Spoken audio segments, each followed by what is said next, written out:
పొందాలని మీరు ఆశపడుతూ మా ఆయుష్ని పొడిగిస్తున్నారు.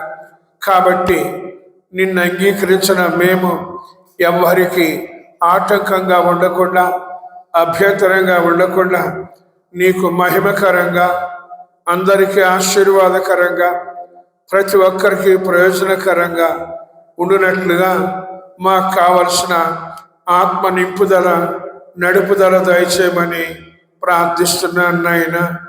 అపవాది తనకున్న సమయము బహు కొంచెమేనని ఏ విధము చేతనైనను అనేకుల్ని అసత్యములోకి, అంధకారములోకి, నరకములోకి తీసుకువెళ్ళాలని కుయుక్తితో దేవుని సత్యాన్ని అసత్యానికి మార్చి సృష్టికర్తకు ప్రతిగా సృష్టిని సేవింప చేస్తున్నాడయ్యా. అక్షయుడకు దేవుని మహిమను క్షయమగు మనుషుల యొక్క, పక్షుల యొక్క, చతుష్పాద జంతువుల యొక్క, పురుగుల యొక్క ప్రతిమా స్వరూపముగా మార్చి నిత్య నరకాగ్నికి తీసుకువెళుతున్నాడయ్యా. కాబట్టి నిన్ను అంగీకరించిన మేము కూడా సమయమును పోనివ్వక సద్వినియోగము చేసుకుంటూ అజ్ఞానుల వలె కాక జ్ఞానుల వలె నడుచుకుంటూ నీ జత పనివారంగా ఉంటూ అనేకుల్ని దేవుని రాజ్యానికి వారసులుగా నడిపించటానికి మాకు కావలసిన ఆత్మ నింపుదల, నడుపుదల దయచేయమని ప్రార్థిస్తున్నాను నాయన. మేము కూడా ఒకప్పుడు నీకే విరోధంగా జీవించాం.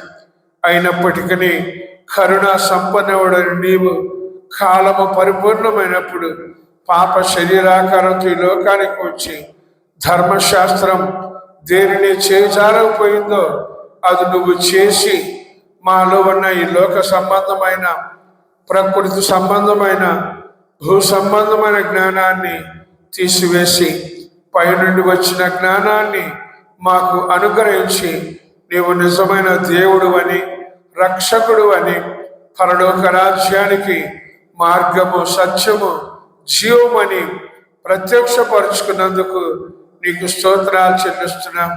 నిన్ను అంగీకరించిన మేము లోకమాలిన్యం అంటుకొనకుండా, లోక మర్యాదను అనుసరించకుండా, లోకాన్ని కానీ లోకంలో ఉన్న వాటిని కానీ ప్రేమించకుండా, లోకంతో స్నేహం చేయకుండా, లోకానికి మేము లోకానికి సిలువ వేయబడిన వారమై మనోవాక్య కర్మలలో ఏ దోషము లేకుండా కామ, క్రోధ, లోభ, మోహ, మదమత్సర్యాలు జయించి నీకు మహిమ తెచ్చే రీతిగా ఉండటానికి శక్తి దయచేయండి అయ్యా.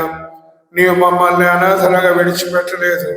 కాబట్టి నీ పరిశుద్ధాత్మ శక్తి, పునరుద్ధాన శక్తి మాకు దయచేసి మేము ప్రతి క్షణం ఈ శరీరాన్ని, లోకాన్ని, సాతాన్ని జయించి అనేకులకి మాదిరిగా ఉండటానికి సహాయం చేయండి నాయన.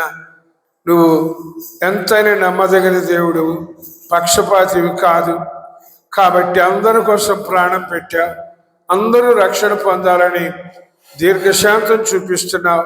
కాబట్టి మాలో కల్వరి ప్రేమని, నిష్కపటమైన ప్రేమని, నిస్వార్థమైన ప్రేమని, పక్షపాతము లేని ప్రేమని, వేషధారణ లేని ప్రేమని, త్యాగపూరితమైన ప్రేమని కుమ్మరించమని మేము ఆ ప్రేమ కలిగిన వారమై మాటలతో చెప్పడం కాదు కానీ క్రియలతో చూపిస్తూ అనేకులు నిన్ను అంగీకరించినట్లుగా మాతో ఉండి మా మాటలలో, మా క్రియలలో, మా ప్రవర్తనలో, మా నడకలో నీకు మహిమ కలుగునట్లు మాలో సంచరించమని ప్రార్థిస్తున్నాను నాయన.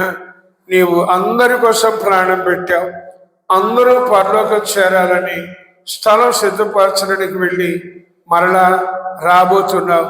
కాబట్టి చిన్న సహవాసం నీ స్వరక్తం ఇచ్చి సంపాదించిందిగా ఉండాలని, ముడత, మచ్చ, కళంకము లేనిదిగా ఉండాలని, పరిశుద్ధమైనదిగా, నిర్దోషమైనదిగా, మహిమగలిగినదిగా ఉండాలని నీ వాక్య ఉదక స్నానము చేత పవిత్రపరచబడుతూ, పరిశుద్ధపరచబడుతూ ఉండాలని, సత్యమునకు స్తంభముగా, ఆధారముగా ఉండాలని, జీవము గల దేవుని సహవాసముగా ఉండాలని అందరి కోసం ప్రార్థిస్తున్నాను నాయన. అందరూ నిర్జీవ క్రియలను విసర్జించి అంధకార క్రియలను అణచివేసి దుష్క్రియలను దూరపరిచి సత్క్రియలని ఆసక్తిగా ఓపికగా శ్రద్ధగా చేసి నీ ఎదుట సిగ్గుపడనక్కలేని వారంగా ఉండటానికి అపవాది మమ్మల్ని చూసి సిగ్గుపడినట్లుగా ఉండటానికి శక్తి దయచేయమని ప్రార్థిస్తున్నాం నాయన. ఈ ఓబులనాయుడు పాలెం గ్రామంలో ఉన్న ప్రతి కుటుంబము రక్షణ పొందాలని, అంధకార సంబంధమైన అధికారము నుంచి విడుదల పొందాలని, దేవుని సొత్తుగా కుటుంబాలుగా మార్పు చెందాలని ప్రార్థిస్తున్నాను నాయన. యవనస్తుల కొరకు, పిల్లల కొరకు, పెద్దల కొరకు, వృద్ధుల కొరకు, అందరి కొరకు పేరు పేరున ప్రార్థిస్తున్నాను. నీ గుప్పులు విప్పి నీ బిడ్డల ప్రతి అవసరత తీర్చమని, సమస్యలని పరిష్కరించమని, వ్యాధులని బాగు చేసి స్వస్థపరచమని, వ్యసనముల నుంచి విడిపించమని, కుటుంబాలు శాంతి, సంతోష, సమాధానం, ఐక్యత కలిగి ఉన్నట్లు చేయమని ప్రార్థిస్తున్నాను నాయన. ఈ ఉదయకాల సమయంలో వచ్చిన ప్రతి ఒక్కరిని బట్టి స్తుతిస్తూ, రావలసిన బిడ్డల కోసం ప్రార్థిస్తూ, రాలేకపోతున్న వారి కోసం విజ్ఞాపన చేస్తూ, పాటల్లో, వాక్య ధ్యానములో, ఆరాధనలో, స్తుతి ఆరాధనలో తోడుగా ఉండి సర్వసత్యములో నడిపించి సాతాను క్రియను లయపరిచి నీ పరిశుద్ధాత్మ కార్యాన్ని జరిగించి పాపమును గూర్చి, తీర్పును గూర్చి, నీతిని గూర్చి ఒప్పించి మరలా పాపం చేయకుండా ఉండటానికి శక్తి దయచేసి ఘనత, మహిమ, ప్రభావాలు మీరే ఆరోపించుకొనమని యేసుక్రీస్తు నామమున ప్రార్థించి స్తుతించి ఈ ఆరాధన ప్రారంభం చేసుకుంటున్నాం పరమ తండ్రి. ఆమేన్. హల్లెలూయా. పాటలు పాడుకుందాం రండి.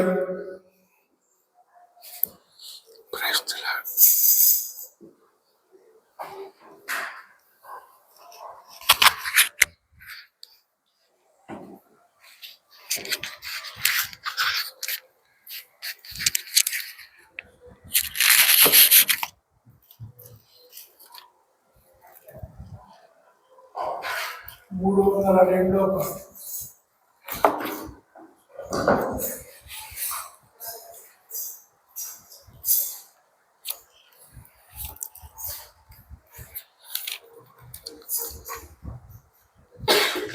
రాధన్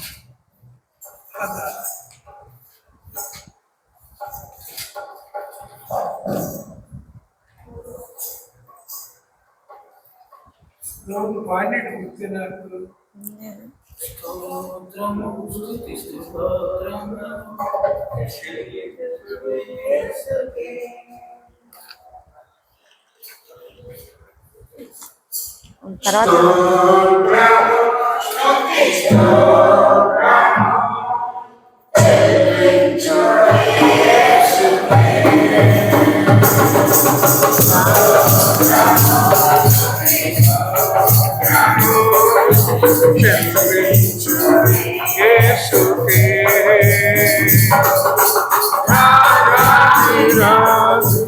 దేవాది దేవుడు స్తుతులకు పాత్రుడు, రాజాధిరాజు దేవాది దేవుడు స్తుతులకు పాత్రుడు.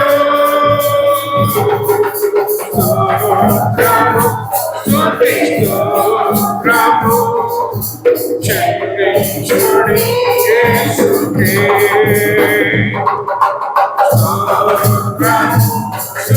స్తోత్రము చెల్లించుడి యేసుకే.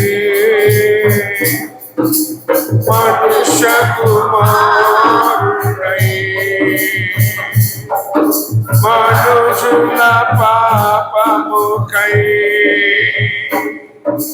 మహిళ వెనక వెలసెను మరణించి లేచెను మనుష్య కుమారుడై మనుషుల పాపముకై మహిళన వెలసెను మరణించి లేచెను మహిమ స్వరూపుడు మహిమ స్వరూపుడు స్తుతి స్తోత్రము చెల్లించుడి యేసుకే స్తోత్రము స్తుతి స్తోత్రము చెల్లించుడి యేసుకే పాపపు వస్త్రము మార్చి నీతిమంతునిగా తీర్చి పరిశుద్ధులకు చేర్చి పరమ సౌభాగ్యం ఇచ్చి పాపపు వస్త్రము మార్చి నీతిమంతునిగా తీర్చి పరిశుద్ధులకు చేర్చి పరమ సౌభాగ్యం ఇచ్చి మహిమ స్వరూపుడు మహిమ స్వరూపుడు స్తోత్రము స్తుతి స్తోత్రము చెల్లించుడి యేసుకే స్తోత్రము స్తుతి స్తోత్రము చెల్లించుడి యేసుకే మేఘారూఢై మన ప్రభురానుండే మహిమ శరీరముతో పరమునకే గీతము మేఘారూఢై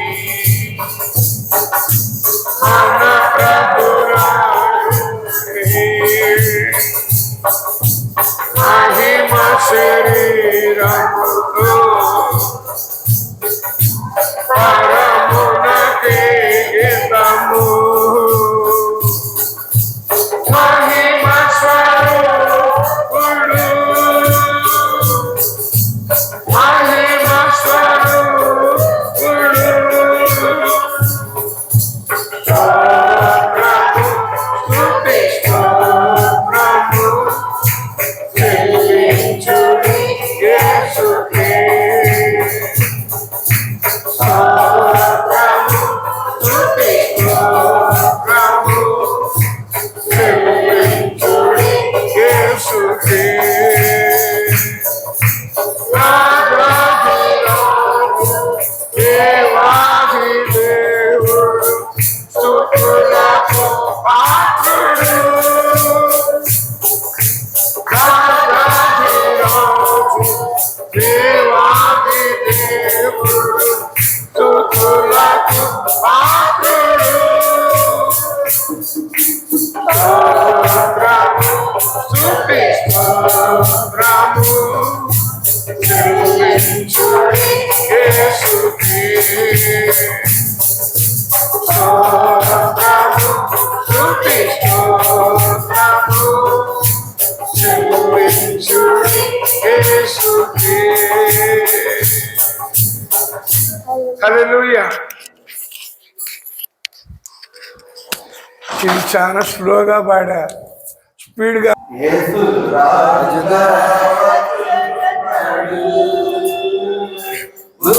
భూలోకమంతా తెలుసుకుంటాడు. యేసు రాజుగా వచ్చుచున్నాడు. లోకమంతా తెలుసుకుంటాడు. రవికోటి రమ్యమైన దేవుడు, రవికోటి చేతుడు రమ్యమైన దేవుడు రాజుగా వచ్చుచున్నాడు.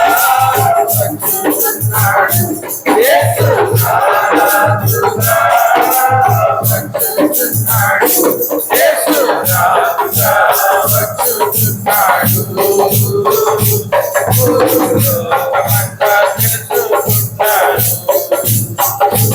యేసు రాజుగా వచ్చుచున్నాడు. లోకమంతా తెలుసుకుంటాడు. మేఘాల మీద యేసు వచ్చుచున్నాడు. మేఘాల మీద యేసు వచ్చుచున్నాడు. పరిశుద్ధులందరినీ తీసుకుపోతాడు. పరిశుద్ధులందరినీ తీసుకుపోతాడు. లోకమంతా శ్రమకాలం, లోకమంతా శ్రమకాలం. విడువబడుట కలుగోరం. మనం విడువబడుట కలుగోరం. యేసు రాజుగా వచ్చుచున్నాడు. లోకమంతా తెలుసుకుంటాడు. యేసు రాజుగా వచ్చుచున్నాడు. లోకమంతా తెలుసుకుంటాడు. ఏడేళ్ళు పరిశుద్ధులకు నిందవుతుంది. ఏడేళ్ళు పరిశుద్ధులకు నిందవుతుంది.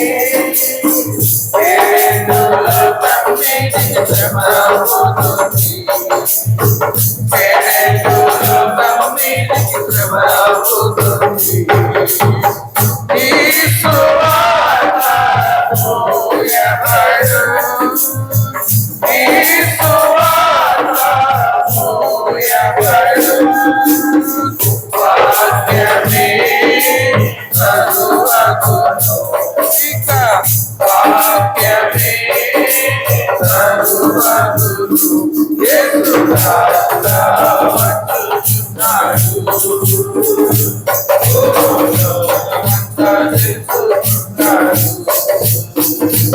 యేసు రాజుగా వచ్చుచున్నాడు. లోకమంతా తెలుసుకుంటాడు. వెయ్యేళ్ళపై యేసు రాజ్యమేలును. వెయ్యేళ్ళపై యేసు రాజ్యమేలును. భూలోక రాజ్యములన్నీ ఆయన యేలును. భూలోక రాజ్యములన్నీ ఆయన యేలును. నిత్య శాంతి వర్ధిల్లును. నిత్య శాంతి వర్ధిల్లును. నీతియే కనబడును. నీతియే కనబడును. యేసు రాజుగా వచ్చుచున్నాడు. లోకమంతా తెలుసుకుంటాడు. యేసు రాజుగా వచ్చుచున్నాడు. లోకమంతా తెలుసుకుంటాడు. ఈ లోక దేవతలన్నీ ఆయన ముందర.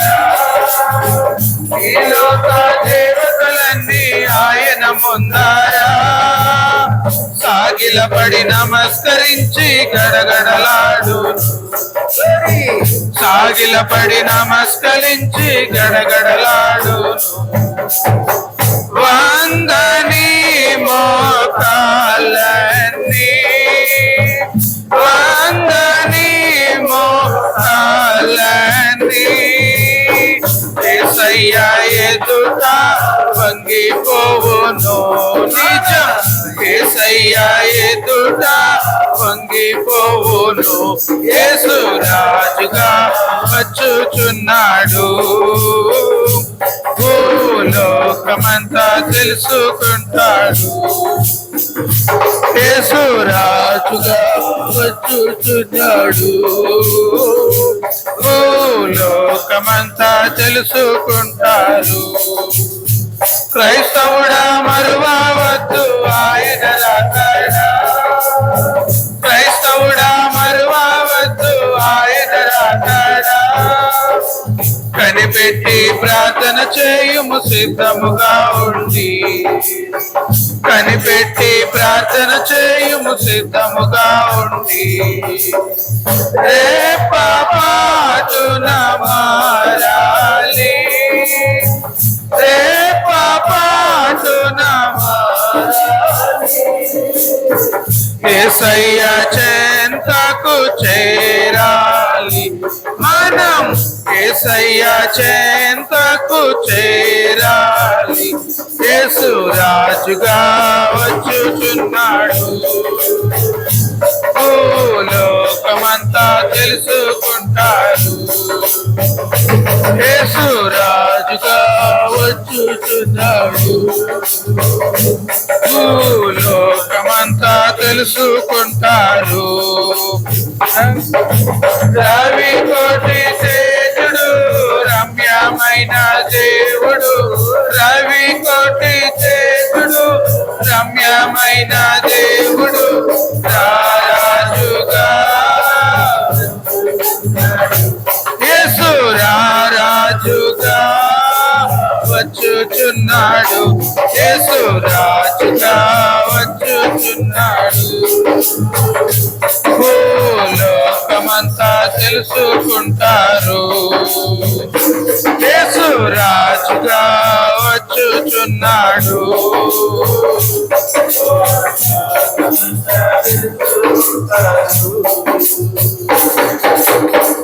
హల్లెలూయా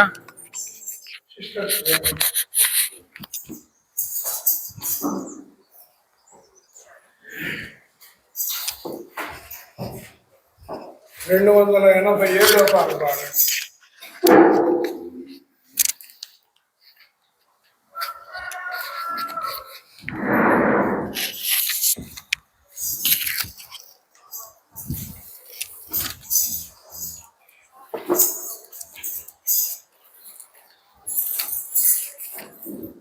రెండు 287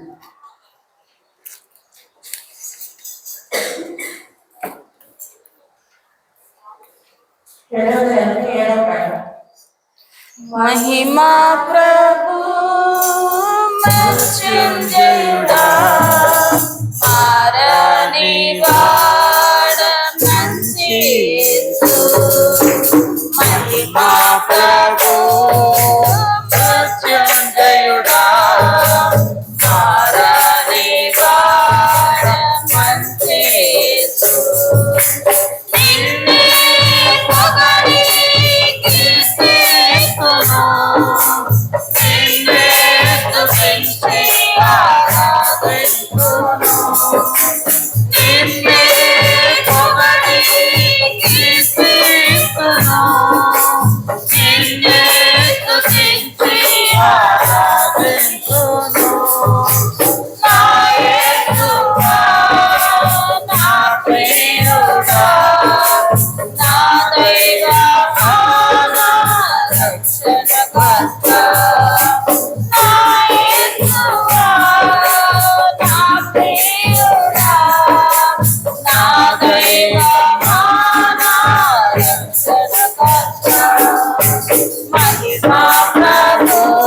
मृत्युंजयुड़ा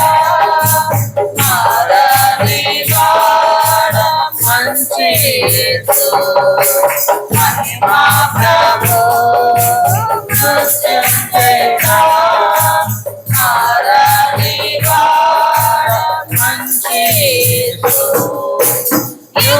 యుగములలోన తరములలోన ఈ ఆలోచనలు గంభీరము యుగము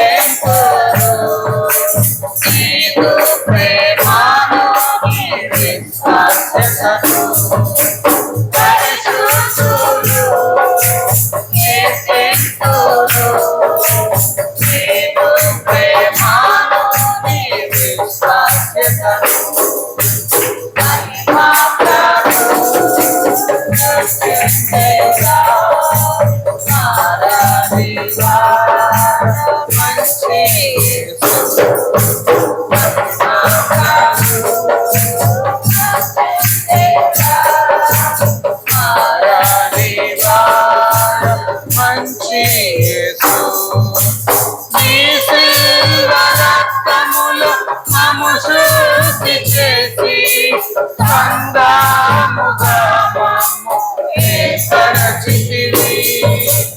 నీ శిల్వ రక్తములో మమ్ము శుద్ధి చేసి సందాముగా మమ్ము ఏర్పరచితివి. అధికారమును ఆధిక్యతను మాకిచ్చి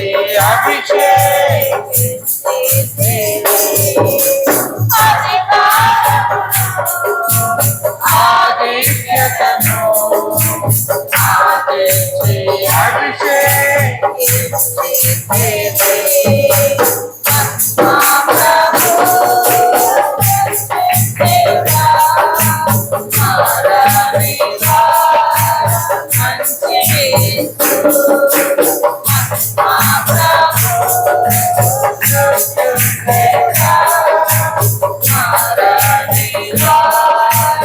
మంచి యేసు రాజులు కాను యాజకులనుగా పరిశుద్ధ జనముగా చేసితివి.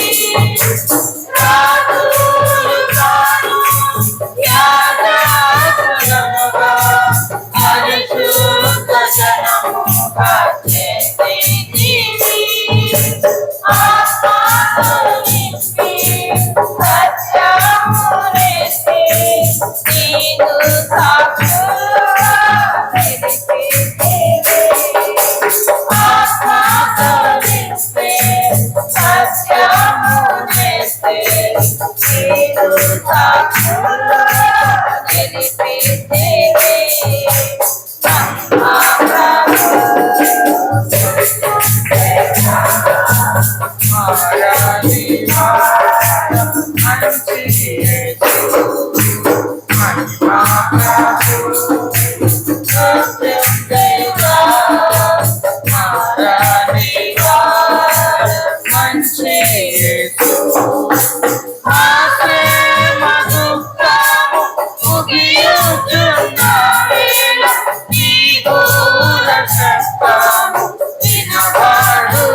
ప్రియుని ఎదుర్కొనను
యేసు నిన్నే పొగడి కీర్తింతును నిన్నే స్తుతించి ఆరాధింతును నిన్నే పొగడి కీర్తింతును నిన్నే స్తుతించి ఆరాధింతును నా యేసువా నా ప్రియుడా నా దైవమా నా రక్షణకర్త నా యేసువా నా ప్రియుడా నా దైవమా నా రక్షణకర్త మహిమా ప్రభు మృత్యుంజయుడా మారానివాడ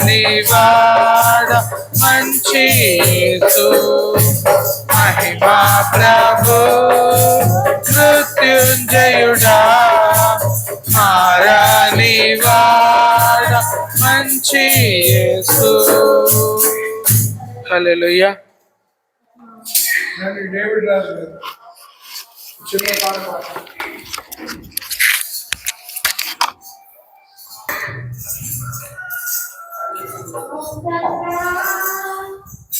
నీ నామము బలమైనది హోసన్నా నీ నామము ఘనమైనది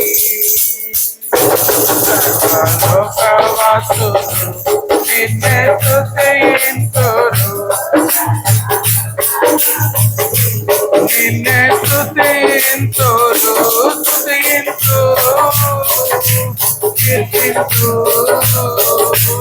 స్తుతింతు కీర్తింతు హోసన్నా నీ నామము బలమైనది హోసన్నా నీ నామము ఘనమైనది ఉదయకాలమందు మధ్యాహ్న సమయమందు సాయంకాలమందు స్తుతింతు ఉదయకాలమందు మధ్యాహ్న సమయమందు సాయంకాలమందు స్తుతింతు స్తుతింతు కీర్తింతు స్తుతింతు కీర్తింతు హోసన్నా నీ నామము బలమైనది హోసన్నా నీ నామము ఘనమైనది కష్టకాలమందు ఆనంద సమయమందు అన్ని వేళలందు స్తుతించు కష్టకాలమందు ఆనంద సమయమందు అన్ని వేళలందు స్తుతించు స్తుతించు కీర్తించు స్తుతించు కీర్తించు హోసన్నా నీ నామము బలమైనది హోసన్నా నీ నామము ఘనమైనది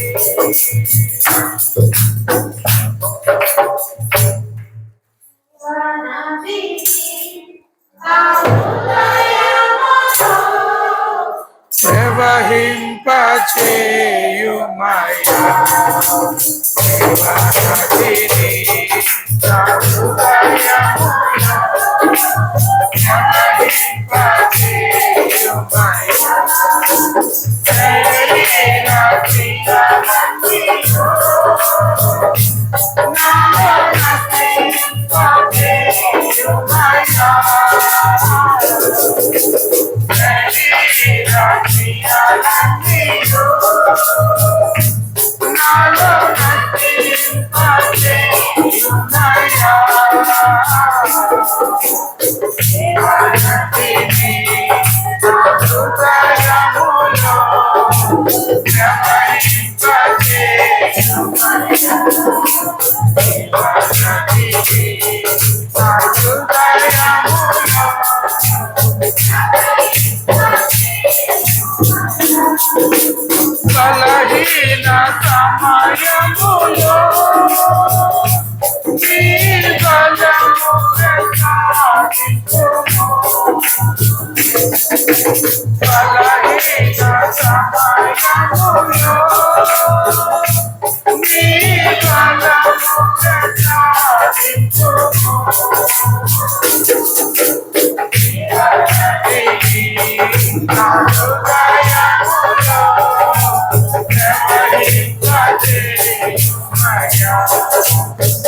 జీవనదిని నా హృదయములో ప్రవహింపచేయుమయ్యా. ఆత్మీయ వరములతో నిన్ను అభిషేకం చేయుమయ్యా. ఆత్మీయ వరములతో నన్ను అభిషేకం చేయుమయ్యా. జీవనదిని నా హృదయములో ప్రవహింపచేయుమయ్యా. జీవనదిని నా హృదయములో ప్రవహింపచేయుమయ్యా. ఏంటి నా ఎముకలన్నీయు తిరిగి జీవింపచేయుమయ్యా. ఏంటి నా ఎముకలన్నీయు తిరిగి జీవింపచేయుమయ్యా. జీవనదిని నా హృదయములో ప్రవహింపచేయుమయ్యా. జీవనదిని నా హృదయములో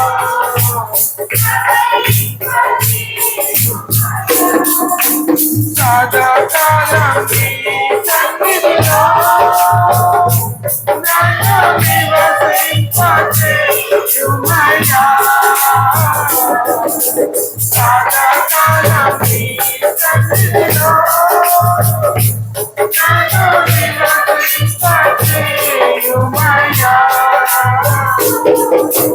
జీవనదిని నా హృదయములో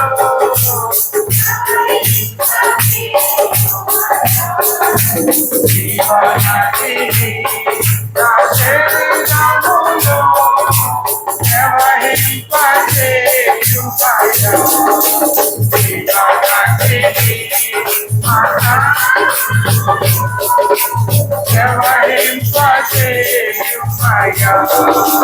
జీవనదిని నా మండలములో ప్రవహింపచేయుమయ్యా. జీవనదిని నా జిల్లాలో ప్రవహింపచేయుమయ్యా. జీవనదిని మా రాజ్యంలో ప్రవహింపచేయుమయ్యా. జీవనదిని మా దేశంలో ప్రవహింపచేయుమయ్యా. జీవనదిని మా ప్రపంచములో ప్రవహింపచేయుమయ్యా. జీవనదిని నా హృదయములో ప్రవహింపచేయుమయ్యా. హల్లెలూయా హల్లెలూయా హల్లెలూయా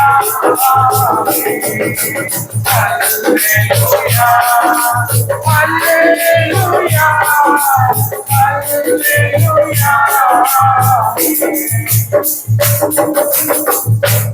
Thank you, Jesus. Thank you, Jesus.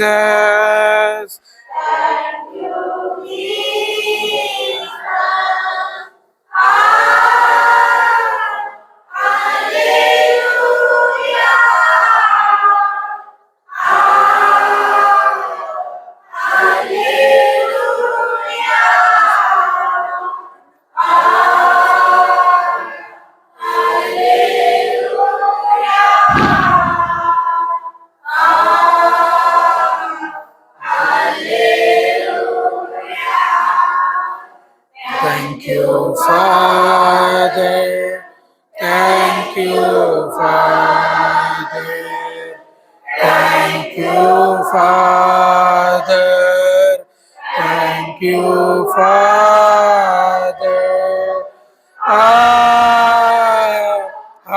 హల్లెలూయా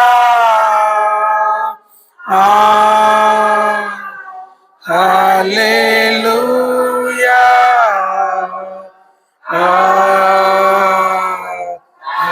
హల్లెలూయా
మారని దేవుడు హల్లెలూయా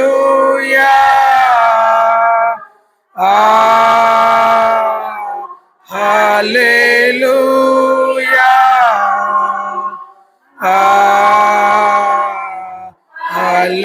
హల్లెలూయా హల్లెలూయా.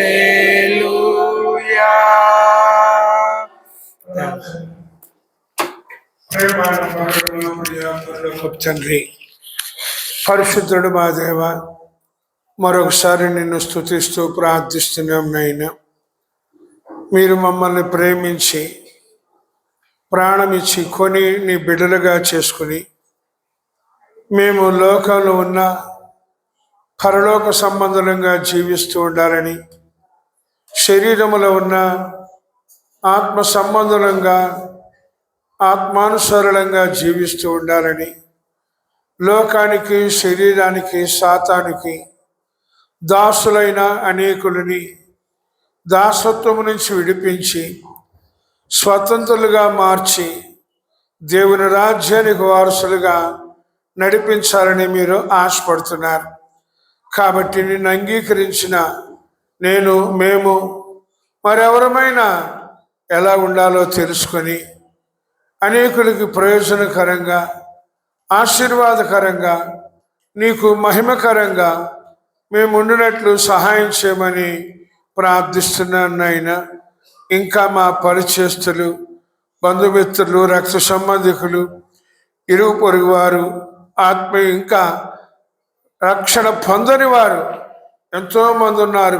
కనుక మాకు కావలసిన ఆత్మాభిషేకం దయచేయమని, మా ద్వారా అనేకులు దేవుని రాజ్యానికి వారసులుగా నడిపించబడటానికి కృప చూపించమని, ముందున్న సమయంలో తోడుగా ఉండమని యేసుక్రీస్తు నామమున ప్రార్థించి స్తుతించి అడిగి వేడుకున్నాం పరమ తండ్రి. ఆమేన్. ప్రభుకి స్తోత్రం. మీ అందరికీ ప్రభు నామమున నా శుభాబంధం తెలియజేస్తున్నాను. దేవాదేవుడు ఈ 2026 సంవత్సరంలో మనల్ని 2వ మాసంలో ప్రవేశపెట్టాడు.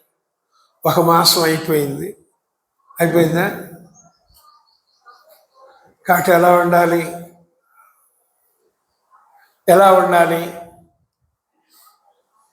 జాగ్రత్త పడాలండి. ప్రభు చెప్పారు, అనుకోని ఘడియలో నేను వస్తాను అని.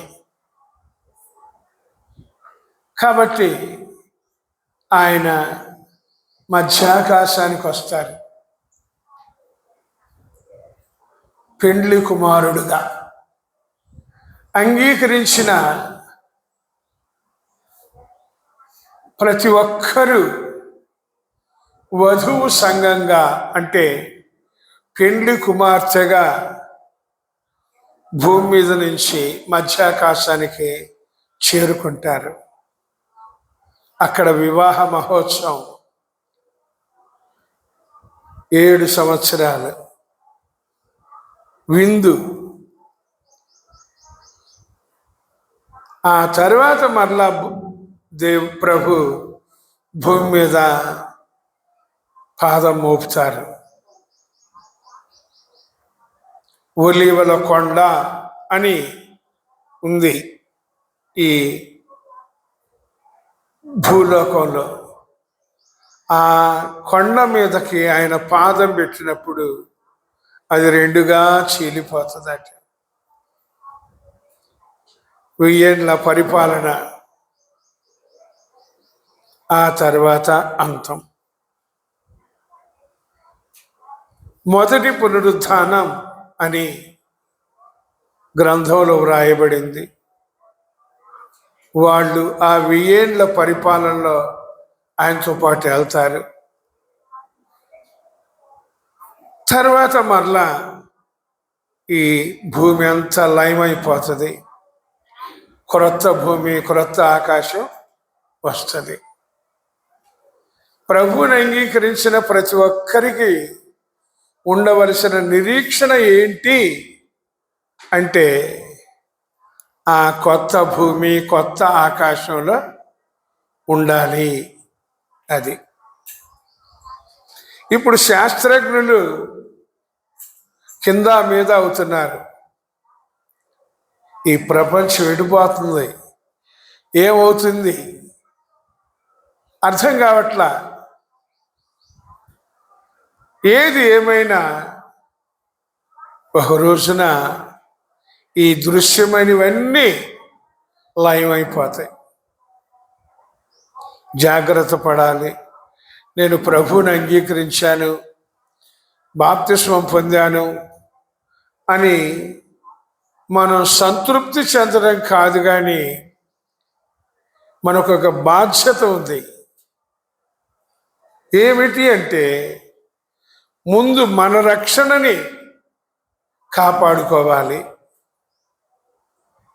తర్వాత మనకు తోబుట్టువులు, సంతానం, బంధువులు, స్నేహితులు, ఇంకా అనేకుల్ని కాపాడాలి. అది ప్రభు ఆశపడుతూ మన ఆయుష్ను పొడిగిస్తున్నాడు. కాబట్టి ఎలా ఉండాలి చదువుకుందాం. సామెతల గ్రంథం 14వ అధ్యాయం 26, 27 వచనాలు. యెహోవాయందు భయభక్తులు కలిగి ఉండుట బహుధైర్యము పుట్టించును. అట్టివారి పిల్లలకు ఆశ్రయస్థానము కలదు. యెహోవాయందు భయభక్తులు కలిగి ఉండుట జీవపు ఊట, అది మరణ పాశములలో నుండి విడిపించును. చిన్న ప్రార్థన చేసుకుందాం. ప్రేమ నమ్మకం మా ప్రియ పరలోకపు తండ్రి, మరొకసారి నిన్ను స్తుతిస్తున్నాం నైనా. దూరస్థలమైన మమ్మల్ని శిలువ రక్తముతో సమీపస్థులుగా చేసుకున్నారు.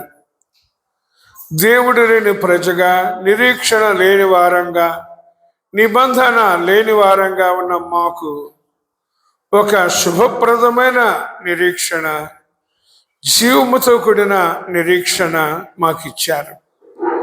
నీ పరిశుద్ధాత్మని మాకిచ్చి మేము ఆ నిరీక్షణని కాపాడుకుంటూ, నిరీక్షణ లేని అన్యజనులు కూడా, మా బంధువులు, స్నేహితులు, పరిచయస్తులు, ఇరుగు పొరుగు వారు కూడా ఈ శుభప్రదమైన నిరీక్షణ కలిగి ఉండాలని దేవుని రాజ్యములో సదాకాలం ఆనందించే వారంగా ఉండాలని మీరు ఆశపడుతూ మా ఆయుష్ను పొడిగిస్తున్నారు. అంతటా అందరూ మారు మనసు పొందాలని, ఎవ్వరూ నశించిపోకుండా ఉండాలని, మనుషులందరూ రక్షణ పొంది సత్యమును గూర్చిన అనుభవ జ్ఞానం కలిగి ఉండాలని మీరు కోరుకుంటున్నారు. కనుక మా ముందుకు తీసుకుని వచ్చిన ఈ వాక్యముల్లో నుండి మాకు కావలసిన ఆత్మ సంబంధమైన విషయాలని తెలియచేయమని ప్రార్థిస్తున్నాము నాయనా.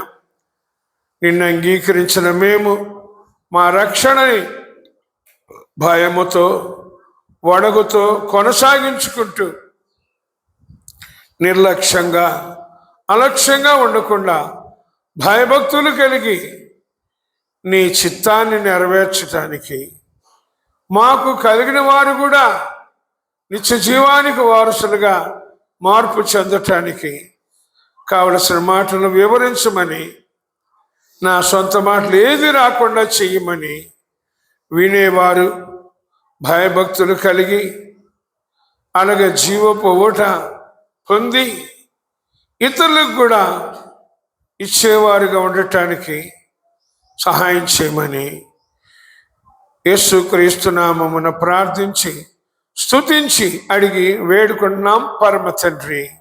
ఆమేన్. హల్లెలూయా. మీ అందరికీ మరోసారి ప్రభు నామమున నా శుభావందనలు తెలియజేస్తున్నాను. మనం చదువుకున్న వాక్యములో యెహోవా యందు భయభక్తులు కలిగి ఉండుట బహుధైర్యము పుట్టించును. యెహోవా యందు భయము భక్తి కలిగి ఉంటే బహుధైర్యం వస్తుందటండి. భయభక్తులు బహుధైర్యాన్ని మనకు పుట్టిస్తాయట అని వాక్యంలో ఉంది. ఇది 100% సత్యమే. అయితే చాలా మందికి ధైర్యం ఉందా లేదా అని కూడా అర్థం కావట్లా. ధైర్యం ఉందా లేదా అని కూడా అర్థం కావట్లా. కారణం ఏంటంటే ఉండవలసిన రీతిలో ఉండట్లా. చూడండి, ఏదన్నా తప్పు చేస్తే భయం కలుగుద్దా? తప్పు చేయకపోతే భయం కలుగుద్దా? ఇప్పుడు మనం ఏం తప్పు చేయలే.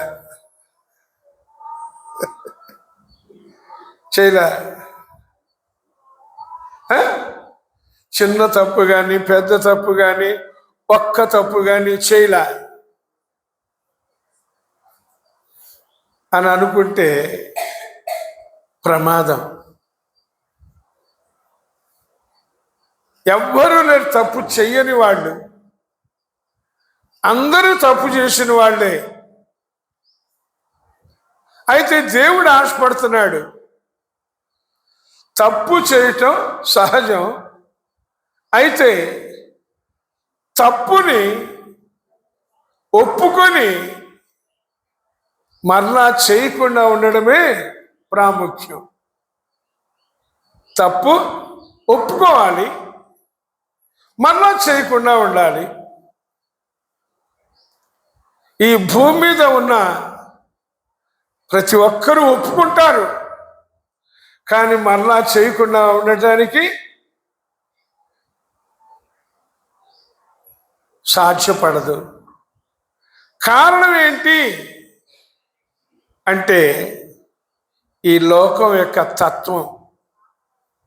ఇంకా చెప్పాలంటే ఈ లోకాధికారి యొక్క స్వభావం.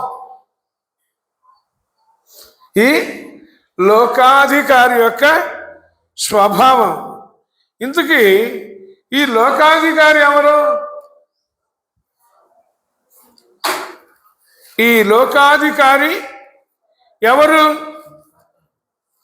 మీరు జాగ్రత్తగా తెలుసుకుంటే దేవుడు కాదు.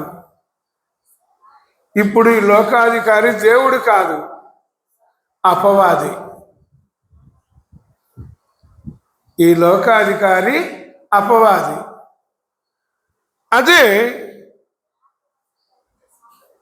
యేసు ప్రభు శరీరధారి ఉన్నప్పుడు అపవాదిని శోధిస్తాడు. శోధిస్తూ ఒక సందర్భంలో ప్రభుతో అంటాడు, నీవు నాకు నమస్కారం చేస్తే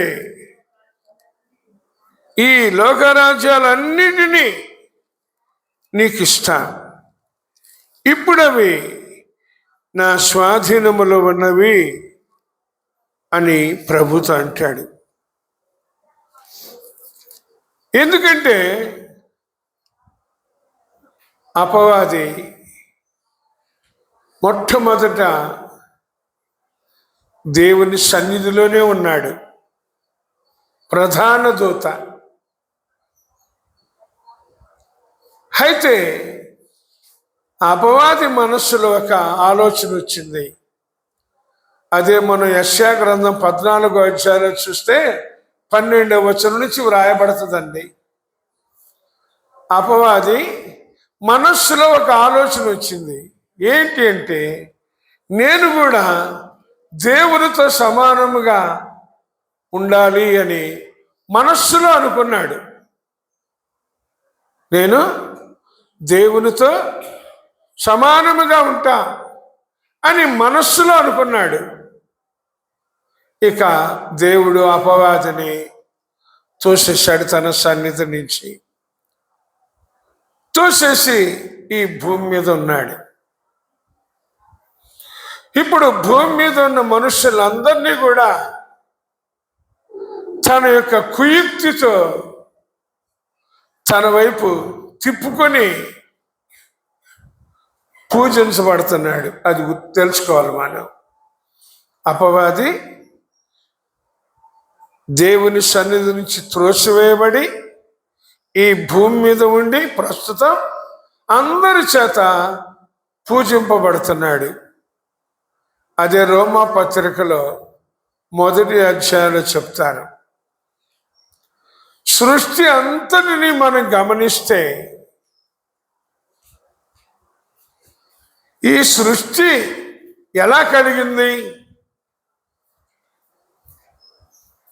ఆలోచన చేస్తే ఎవరో ఉన్నారు. ఒక ఆయన ఈ సృష్టిని అంతటినీ కలుగు చేసిన ఆయన ఒక ఆయన ఉన్నారు. ఆయనే సృష్టికర్త. ఆ సృష్టికర్త అయిన దేవుడు మనం చూస్తున్న వీటన్నిటినీ తన మాటతో కలుగ చేశాడు. ఇప్పుడు అపవాది పూజించబడాలని ఆలోచన కలిగి ఉన్నాడు కదా, అందుకోసం ఈ భూమి మీద త్రోసివేయబడి పూజింపబడుతున్నాడు. అదే రోమా పత్రిక 1వ అధ్యాయంలో అంటారు, తాము జ్ఞానులమని చెప్పుకుంటూ బుద్ధిహీనులయ్యారు, అక్షయుడకు దేవుని మహిమను క్షయమగు మనుష్యుల యొక్క, పక్షుల యొక్క, చతుష్పాద జంతువుల యొక్క, పురుగుల యొక్క ప్రతిమా స్వరూపముగా మార్చిరి. రోమా పత్రిక 1వ అధ్యాయంలో వ్రాయబడుతుందండి. అపవాది తన కుయుక్తి చేత ఈ భూమి మీద ఉన్న మానవుల్ని ఏం చేస్తున్నాడంట, అక్షయుడుకు దేవుని మహిమను క్షయమగు మనుష్యుల యొక్క, పక్షుల యొక్క, చతుష్పాద జంతువుల యొక్క, పురుగుల యొక్క ప్రతిమా స్వరూపముగా, అదే విగ్రహం చేస్తున్నాడంట. తర్వాత అంటాడు, దేవుని సత్యాన్ని అసత్యానికి మార్చి సృష్టికర్తకు ప్రతిగా సృష్టిని పూజింప సేవింప చేస్తున్నాడు. కనబడిందమ్మా? దేవుని సత్యాన్ని అసత్యానికి మార్చి సృష్టికర్తకు ప్రతిగా సృష్టిని పూజింప సేవింప చేస్తున్నాడు. అయితే దేవుడు ఊరుకోలా. ఆది కాండంలో ముందు నోవాహును చూశాడు.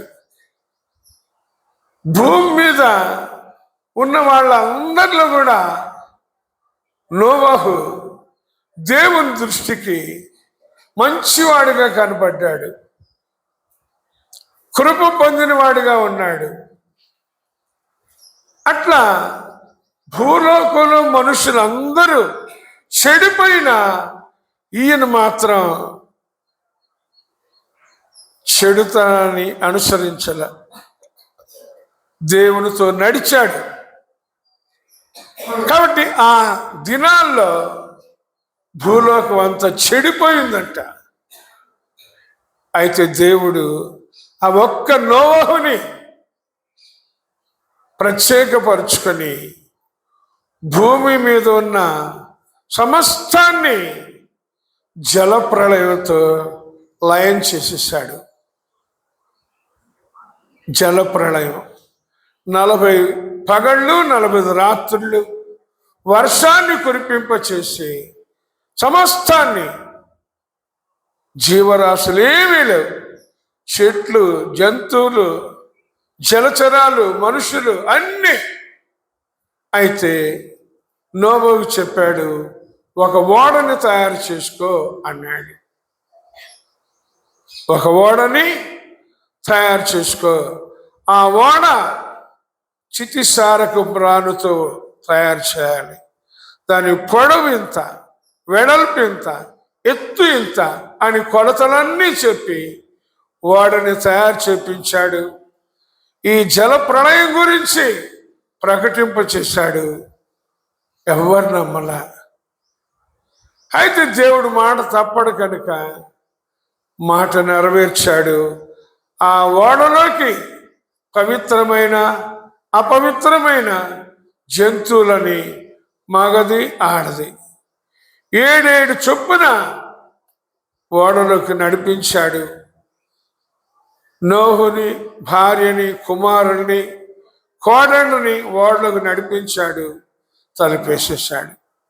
జలప్రళయం తర్వాత నీరు ఇంకిపోయింది. ఓడ నేల మీదకి వచ్చింది. నోవహు జంతువులన్నీ ఓడలో నుంచి బయటకు వచ్చినాయి. అప్పుడు నోవహు బలిపీఠం కట్టి పవిత్ర పశువుల్ని, పక్షుల్ని, జంతువుల్ని దేవునికి బలిగా అర్పించి సువాసనని ఆఘ్రాణించేలాగా చేశాడు. ఆ తర్వాత మళ్ళా సృష్టి. అది కూడా కొన్ని 100 సంవత్సరాలు, 1000 సంవత్సరాలు అయిన తర్వాత మరలా అబ్రహాముని పిలుచుకున్నాడు. ఇప్పుడు మనమంతా ఆ అబ్రహాము సంతానం. కాబట్టి దేవుడు ఆశపడుతున్నాడు, అందరూ పరలోకం చేరాలి. ఎవ్వరు ఆ అపవాదిని పూజించి లయం కాకూడదు. అది లేవీకాండం 11వ అధ్యాయం 44వ వచనంలో అంటాడు, నేను పరిశుద్ధులను కనుక మీరును సమస్త విషయములో పరిశుద్ధులై ఉండండి. భూమి మీద ప్రాకు జీవరాశుల వలన మిమ్మును మీరు అపవిత్రపరుచుకొనవద్దు అని. అంటే భూమి మీద ఉన్న జీవరాశి, మనుషులు, జంతువులు, పక్షులు, పురుగులు పూజించి మీరు అపవిత్రులు కావద్దు అని అప్పటి నుంచి మరలా చెప్తూనే ఉన్నాడు. ప్రవక్తలు పంపించాడు. కాలము పరిపూర్ణమైనప్పుడు దేవుడే వచ్చాడు. ఇప్పుడు అంటున్నాడు, యెహోవా యందు భయభక్తులు కలిగి ఉండుట బహుధైర్యము పుట్టించును. ఈ లోకంలో భయం లేని వాళ్ళు ఎవ్వరు లేరండి. అందరికీ భయమే. ఏ భయం? మరణ భయం. ఎప్పుడు వచ్చుద్దో అని భయపడుతుంటారు. ఎంత భయపడినది రాకుండా ఉంటుందా? వచ్చుద్దంతే. అంటాడుగా కీర్తన గ్రంథంలో, మరణము చూడక బ్రతుకు నరుడెవడు, పాతాళ వశము కాకుండా తనను తాను తప్పించుకొనగలవాడు ఎవడు. ఎంత గొప్పోడైన, పరాక్రమశాలి అయిన, నియంత అయిన కథం. అర్థమైందా? చనిపోవలసిందే. కాబట్టి అందరికీ ఆ భయం ఉంది, మరణ భయం. అయితే ఇక్కడ దేవుడు కోరుకుంటున్నాడు, యెహోవా యందు భయము భక్తి. ప్రసంగిలో చెప్తాడు, దుష్క్రియకి తగిన శిక్ష శీఘ్రముగా కలగకపోవుట చూచి మనుష్యులు అంగీకరించిన వాళ్ళైనా అంగీకరించని వాళ్ళైనా, అంగీకరించిన వాళ్ళే కాదు, అందరికీ దుష్క్రియకు తగిన శిక్ష శీఘ్రముగా కలగకపోవట చూచి మనుష్యులు హృదయపూర్వకముగా దుష్క్రియలు చేస్తున్నారు. అయితే ఇక్కడ అంటున్నాడు, హృదయపూర్వకంగా దుష్క్రియలు చేయకూడదు. అందుకోసం భయము మాత్రమే కాక భక్తి కూడా కలిగి ఉండాలి. భయము భక్తి. రాజులు 2వ గ్రంథం 4వ అధ్యాయంలో మొదటి పేరాలో చూస్తే ఎలీషా ప్రవక్త దగ్గరికి ఒక శిష్యుని భార్య వస్తుంది. ఒక శిష్యుని భార్య ఎలీషా ప్రవక్త దగ్గరకు వస్తుంది. అయ్యా, నా పెనిమిటి భక్తి కలిగిన వాడే, నా పెనిమిటి భక్తి కలిగిన వాడే, కానీ భయము లేదు. చూడండి, నా మాట మీకు స్పష్టంగా అర్థం కావాలని తెలియజేస్తాను. రాజులు 2వ గ్రంథం 4వ అధ్యాయం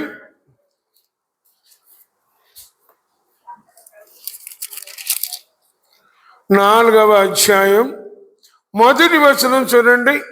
అంతటా ప్రవక్తల శిష్యులలో ఒకని భార్య, నీ దాసుడైన నా పెనిమిటి చనిపోయాను, అతడు యెహోవా యందు భక్తి గలవాడై ఉండెనని. యెహోవా యందు భక్తి గలవాడై ఉన్నాడు. భయం ఉందా మరి మనకి? చదవండి వాక్యం. చాలా మంది భక్తి ఉంటుంది, భయం అంటున్నాడు. భక్తి గలవాడై ఉండెనని నీకు తెలుసున్నది. ఇప్పుడు అప్పులవాడు నా 2 కుమారుడు తన దాసులుగా ఉండటకై వారిని తీసుకుని పోవటానికి వచ్చి ఉన్నాడని ఎలీషాకు మొర్రపెట్టగా. భక్తి ఉంది. ఏదో అప్పు చేశాడంట, అప్పు చేసి అప్పు తీర్చలేదంట. మీరు వాక్యం జాగ్రత్తగా చదవండి. ద్వితీయోపదేశ కాండంలో 28వ అధ్యాయం మొదటి వచనం అంటాడు, నేడు నేను నీకు ఆజ్ఞాపించు ఆజ్ఞలన్నిటినీ శ్రద్ధగా విని అనుసరించి నడుచుకుంటే ఈ దీవెనలన్నీ నీ మీదకు వస్తాయి. నువ్వు భూమి మీద ఉన్న సమస్త జనముల కంటే హెచ్చించబడతావు అని చెప్పాడండి మొదటి వచనంలో. ఆయన మాటలు శ్రద్ధగా వినాలి, ఆజ్ఞలను అన్నిటినీ అనుసరించాలి. భూమి మీద సమస్త జనముల కంటే హెచ్చిస్తాడట. ఆయన మాట తప్పడు. కానీ మనం అది చేయటానికి జాగ్రత్త. ఆ తర్వాత వచనాలు అంటాడు, నువ్వు అప్పు ఇచ్చేవాడుగా ఉంటావు కానీ అప్పు పుచ్చుకునేవాడుగా ఉండవు.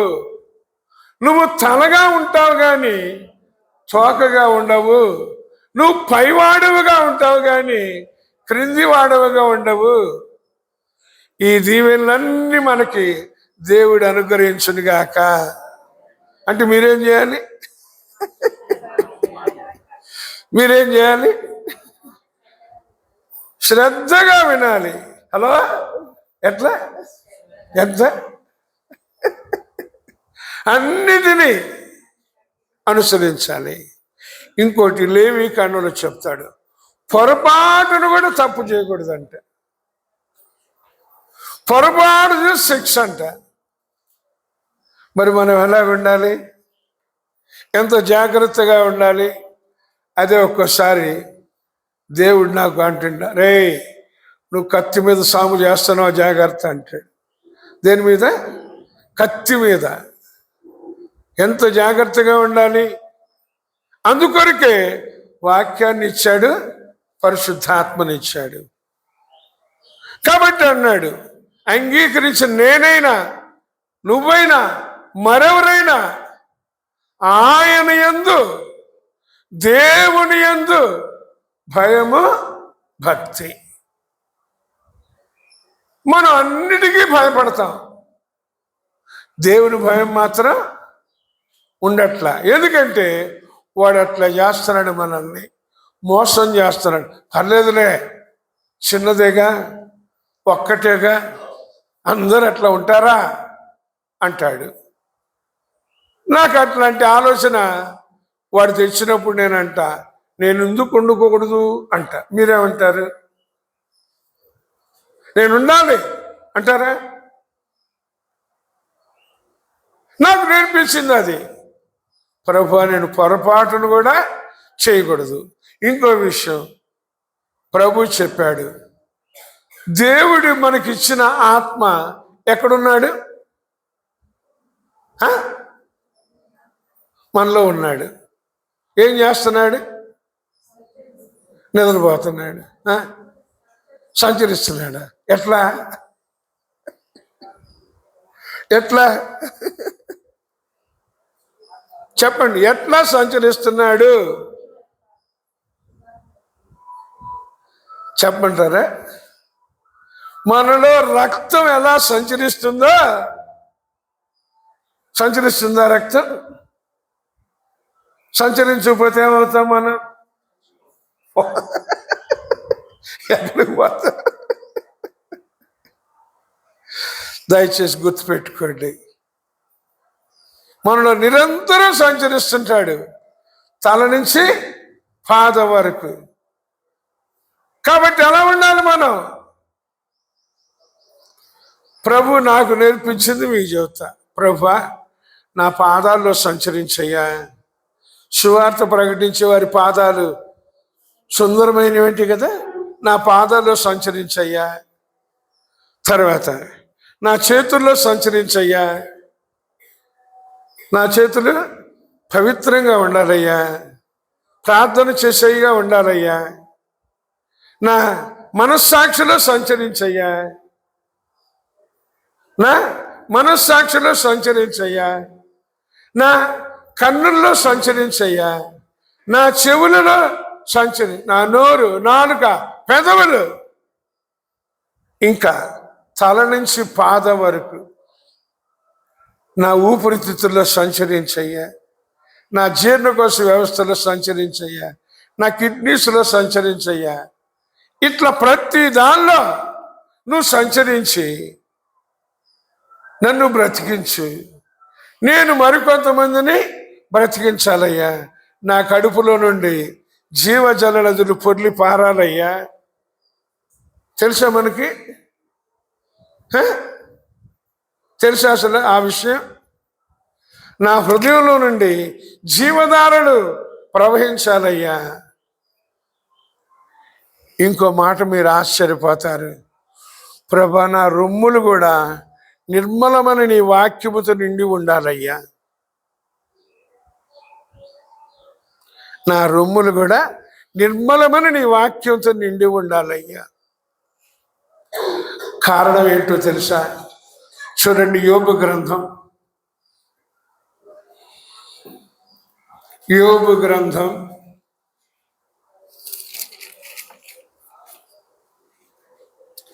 31వ అధ్యాయం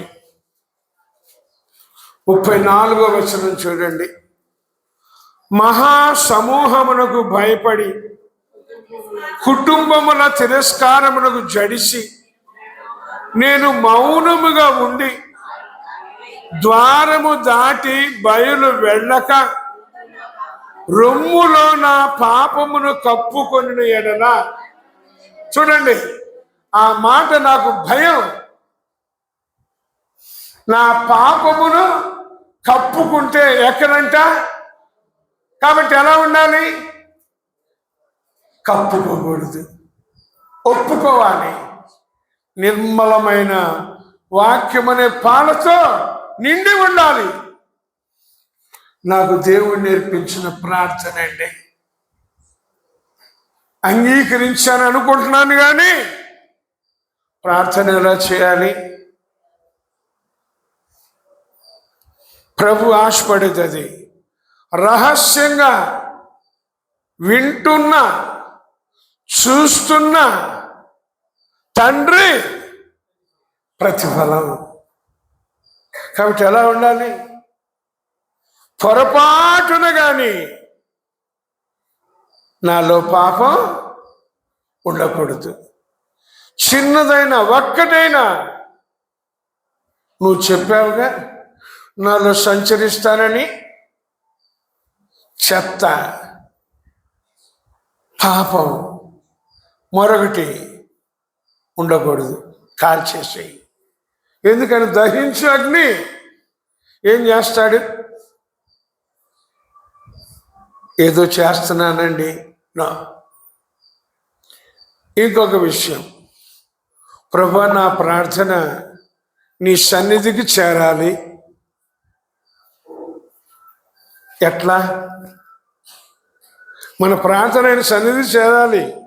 ఎలా అంటాడు? నా హృదయములో పాపమును లక్ష్యముంచకూడదు. నా హృదయములో పాపమును లక్ష్యముంచకూడదు అంటే ఎలా ఉండాలి? ఏమని ప్రార్థన చేయాలి? ముందు అన్నాడు, మీ పాపములు మీకు మీ దేవునికి అడ్డము. ఏ పాపం? కాబట్టి అదండి, మనం భయభక్తులు కలిగి ఉంటే ఆయన మనలో నివసించి సంచరిస్తూ ఉంటాడు. ఎక్కడ కానీ ఇంకోటి అడుగుతా, ప్రభా నాలో నిషిద్ధమైనది, అసహ్యమైనది, అపవిత్రమైనది, హేయమైనది ఏది లోన వెలుపల ఉండకూడదు. ప్రార్థన అంటే ముందు మన విషయం.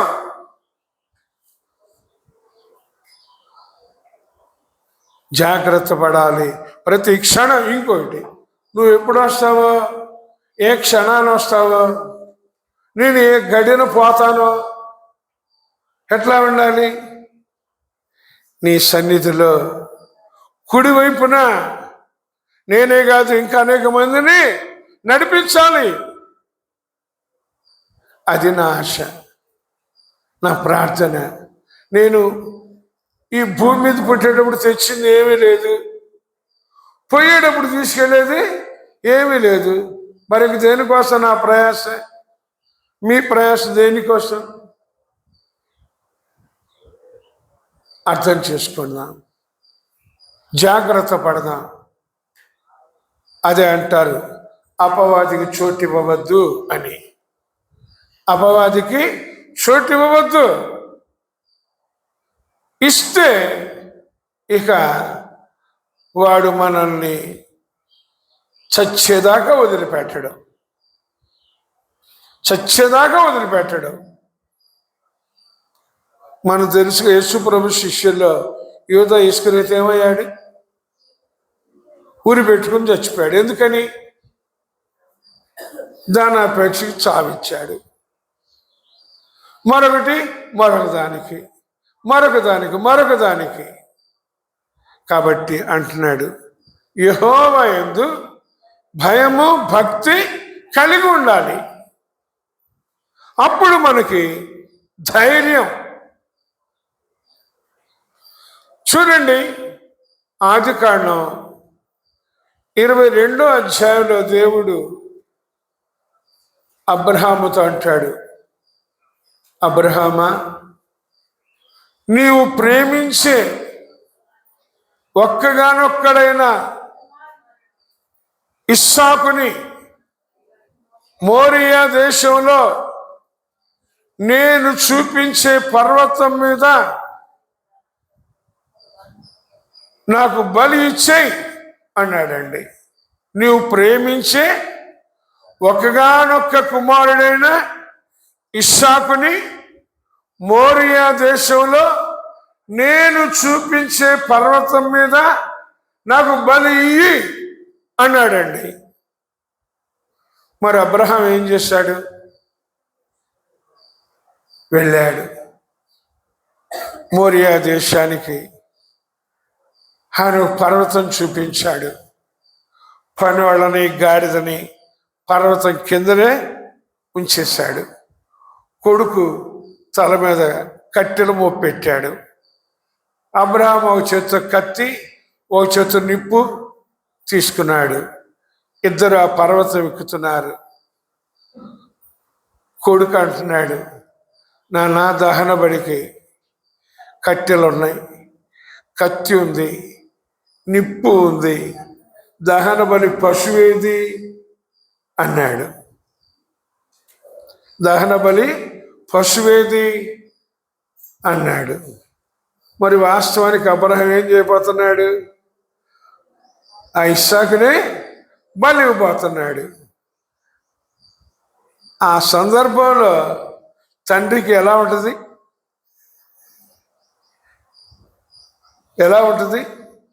అయినా బయటికి రానిలేదండి. అన్నాడు, ఆయనే చూసుకుంటాడు లేరా, యెహోవా ఈరే అన్నాడండి. ఆ స్థలానికి వచ్చాడు, కట్టెల్ని పేర్చాడు. ఇస్సాకుని కాళ్ళు చేతులు కట్టేసి కట్టెల మీద పడుకోబెట్టాడు. పడుకోబెట్టి ఏం చేశాడు? కత్తి ఎట్లా పైకెత్తేసాడండి. మీరు చదవండి వాక్యం. కత్తి ఎట్లా పైకెత్తేసాడు.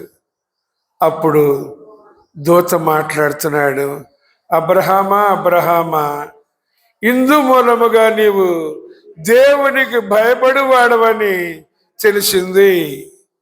మనల్ని అంటాడా?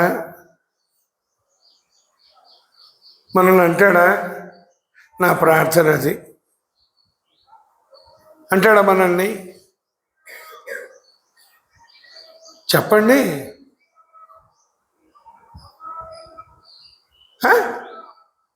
నా ఆశ అది. మనల్ని దేవుడు అనాలి. కాబట్టి ఎలా ఉండాలి? ఎంత మార్పు రావాలి? ఎలాంటి మార్పు రావాలి? తాత్కాలికమా, శాశ్వతమా? అదే నా ప్రార్థన. ఇంకోటి, నేను సమర్పించుకున్నప్పుడు దేవుడు నాకు ఇచ్చిన పిలుపు 2002వ సంవత్సరం నవంబర్ 28న నా గొర్రె పిల్లల మేపు, నా గొర్రెని కాయి. ఇప్పుడు ఎన్ని సంవత్సరాలు అయిపోయింది? 23 అయిపోయింది. 24లోకి వచ్చా. మరి ఇంకెన్నాళ్ళు మేపాలో కాయాలో పిల్లల్ని, గొర్రెల్ని. అందుకోసం యూత్ పెద్దలన్నా. తర్వాత నుంచి ఇంకా పిల్లలు కూడా ఉన్న. ఈ పిల్లలు తర్వాత యూత్, తర్వాత పెద్దలు, అందరినీ మేపాలి. నేను మేయటం కాదు, అందరినీ మేపాలా, కాయాలా. కానీ ఏం చేయాలి? ప్రభువా నాకు సహాయం చేయి. ఇంకొకటి వాగ్దానం నాకు ఇచ్చాడు. భూదిగంతముల నుండి నేను పట్టుకొని దాని కొన నుండి పిలుచుకుని వాడా, నీవు నా దాసుడవనియు నేను నిన్ను ఉపేక్షింపక ఏర్పాటు చేసుకుంటున్నానియు నేను నీతో చెప్పి ఉన్నాను, నీకు తోడై ఉన్నాను, భయపడకము, నేను నీ దేవుడను విన్నాను, దిగులు పడకము, నేను నిన్ను బలపరుచును, నీకు సహాయము చేయవాడని నేనే, నీతి అని నా దక్షిణాస్తముతో నిన్ను ఆదుకొందును. హల్లెలూయా. అంత గొప్ప దేవుడు నన్ను ఆదుకుంటానంటే నాకెందుకు భయం? ఇంకా మరి మీకు ఆ ధైర్యం రావాలా? అదే నా ఆశ. అర్థమైందా? ఆయన మాట తప్పడు. మనం కూడా కుడికి ఎడమకి చల్లకూడదు, వెనక్కి చూడకూడదు, ముందే. కాబట్టి భయము అబ్రహామును అన్నాడు ఇందు మూలముగా అని. భక్తి అంటే ఏంటి? భక్తి అంటే ఏంటి చెప్పండి? దేవునికి మనకి ఉన్న సంబంధం. ఆ భక్తి అనేది మనల్ని దేవునితో. ఇప్పుడు ఆ భక్తి ఎట్లా ఉంది? దేవుడు చెప్పింది చేసేటట్లుగా ఉందా? మనుషులు చెప్పింది చేసేటట్లుగా ఉందా? చెప్పండి. దేవుడు చెప్పింది చేస్తున్నానా నేను? మీరు మరెవరైనా? అవునా కదా? చెయ్యాలంటే వాళ్ళు అట్లా చేశారు పర్లేదు, వీళ్ళు ఇట్లా చెప్పారు నో. సున్నా కానీ పొర్లు కానీ తప్పిపోకూడదండి. ముఖ్యంగా దేవుడిచ్చిన ఆజ్ఞల్లో నంబర్ 1, నేను తప్ప వేరొక దేవుడిని నీకు ఉండకూడదు. నంబర్ 2, ఏ విగ్రహాన్ని రూపాన్ని చేసుకోకూడదు. నంబర్ 3, నీ దేవుడిని యెహోవాను వ్యర్థంగా ఉచ్చరించద్దు. నంబర్ 4, విశ్రాంతి దినాన్ని పరిశుద్ధంగా ఆచరించు. ఇవి మనం దేవుని విషయంలో చేయాల్సినవి 5. దీర్ఘాయుష్మంతుల తల్లిని తండ్రిని సన్మానించు. మనుషులతో ఇది 4 దేవులతో, 5 నుంచి 10 దాకా మనుషులతో. తల్లిని తండ్రిని సన్మానించు. నరహత్య చెయ్యొద్దు, వ్యభిచరించొద్దు, దొంగిలవద్దు, అబద్ధ సాక్ష్యం పలకద్దు, పొరుగువాని దేనిని ఆశించవద్దు. ఉన్నామా? నాకు సహాయం చేయ్యా. 4 దేవునికి, 6 మనతో సమాజంలో ఉన్న వారితో. ఇప్పుడు నేను 40వ సంవత్సరంలోకి వచ్చా. ఒక్కళ్ళు కనపడలేదండి నాకు అట్లా. అలాగే నేను ఉన్నాను నేను చెప్పను. నా గురించి చెప్పాను, ఆయన ఉన్నాడు. నేను మాత్రం ప్రార్థన చేస్తుంటా, ప్రభువా నాలో ఏ లోపం ఉండకూడదు, కుదం ఉండకూడదు, వెలితి ఉండకూడదు, తక్కువ ఉండకూడదు. నా ప్రార్థన అది. అడగండి అన్నాడు, ఇస్తాడు. ఎవడా? మీరేం అడుగుతారు? ఇట్లా అడుగుతారు? మీరు అర్థం చేసుకోండి. పౌలు గారు నా దోషం నాకు కనబడదన్నాడండి. కొన్ని మనుషులకు కూడా కనబడవు, దేవునికి ఒక్కడికే కనబడతాయి. కాబట్టి ఎట్లా ఉండాలి? అదే ఆ భయము, భక్తి మనల్ని పాపం చేయకుండా కాపాడుతుంది, పాపం చేయకుండా కాపాడుతుంది. ఇంకొక విషయం చూడండి, యోబు గ్రంథంలో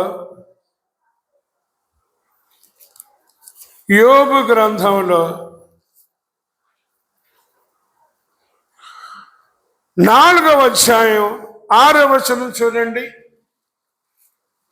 నీ భక్తి నీకు ధైర్యము పుట్టింపదా? చెప్పండి, నాకు ధైర్యం ఏంటి? నేను చేసే భక్తే, ఆ భక్తే నాకు. ఇంకా అన్నాడు అక్కడే, నీ యథార్థ ప్రవర్తన నీ నిరీక్షణకు ఆధారము కాదా? ఉన్నాను యథార్థంగా? ఇవాళ క్యాలెండర్ వాక్యం చూసారా? చూసాం కానీ అండి, యథార్థవంతులకు తోడుగా ఉండును. ఇప్పుడు నాతో ఉన్నాడా? మీతో ఉన్నాడా? హలో, అదే అర్థం చేసుకోవాలి. ఆయన యథార్థవంతుడు, మనల్ని కూడా యథార్థంగా ఉండాలని ఆశపడుతున్నాడు. వీడేం చేస్తాడంటే ఏదో పెట్టడానికి చూస్తాడు. ఏం చేద్దాం, ఎలా ఉండాలి? కాబట్టి నీవు నేను భయము భక్తి కలిగి ఉంటే ధైర్యం, నీ భక్తి నీకు ధైర్యం పుట్టించదా అన్నాడా? మరి ఎట్లాంటి భక్తి అది? దేవుడు కోరుకున్నదా? మనకి ఇష్టమైందా? మనుషులకు ఇష్టమైందా? మనుషులు కల్పించిందా? 3 సందర్భాలు దేవుడు రాయించాడండి సంతుష్టి సహితమైన దైవభక్తి అని. తిమోతి 1వ పత్రిక 6వ అధ్యాయంలో. తర్వాత యాకోబు పత్రిక రాయించాడు, దేవుని ఎదుట పవిత్రమును నిష్కళంకమున భక్తి ఏదనగా దిక్కులేని పిల్లలను విధవరాండ్రును వారి ఇబ్బందులలో పరామర్శించడం, ఇహలోక మాలిన్యం తనకు అంటుకొనకుండా తనను తాను కాపాడుకొనటమే. 3వది తిమోతి 1వ పత్రిక 2వ అధ్యాయం 1-3 వచనాల్లో సంపూర్ణ భక్తి మాన్యత కలిగి నెమ్మదిగా సుఖముగా బ్రతుకు నిమిత్తము అన్నిటికంటే ముఖ్యముగా మనుషులందరి కొరకు, రాజుల కొరకు, అధికారులందరి కొరకు విజ్ఞాపన, ప్రార్థన, యాచన, కృతజ్ఞతాస్తుతి చెల్లించుట ఇది మంచిది, మన రక్షకుడుగు దేవుని దృష్టికి అనుకూలమైనది. కాబట్టి ప్రభువా, మేము అలాంటి భక్తి కలిగి ఉండాలి. ఆ భక్తి మనకి ధైర్యాన్ని పుట్టిస్తుందటండి. భయము భక్తి ధైర్యాన్ని పుట్టిస్తుందట. ఇంకో విషయం కీర్తనలో 19వ అధ్యాయంలో చెప్తాడు, యెహోవా యందైన భయము పవిత్రమైనది, అది నిత్యము నిలుచును. నిత్యము. మిగతా భయాలన్నీ పోతాయి, ఇది మాత్రం నిత్యము. కాబట్టి ఎలా ఉండాలి? ఎందుకంటే ప్రభు చెప్పారు, రహస్యంగా చూచే నీ తండ్రి నీకు ప్రతిఫలం ఇస్తాడు అని. ఆయన రహస్యంగా చూస్తున్నాడు, కునుకడు నిద్రపోడు, మనం ఎక్కడున్నా చూస్తున్నాడు. అదే కీర్తనలు 139వ అధ్యాయంలో దావీదు మహారాజు రాస్తాడండి, నీ వద్ద నుంచి నేను ఎక్కడ పోతానయ్యా? ఆకాశానికి వెళ్ళినా నీ చేయి నన్ను తాగుతుంది, సముద్ర అగాధంలోకి వెళ్ళినా నీ చేయి నన్ను తాగుతుంది, పాతాళంలోకి వెళ్ళినా నీ చేయి నన్ను తాగుతుంది. మరి ఎక్కడ పోదాం మనం? ఎక్కడ పోదాం చెప్పండి? పరలోకానికి.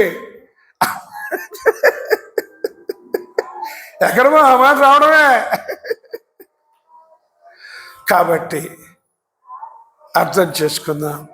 ఒక రకంగా చెప్పాలంటే ప్రభువుని అంగీకరించిన నేను మీరు ఈ ప్రకారం నడుచుకునే వాళ్ళు పరలోక రాజ్యానికి అంబాసిడర్స్. మనం ఎవరు? మనం పరలోక రాజ్యానికి అంబాసిడర్స్.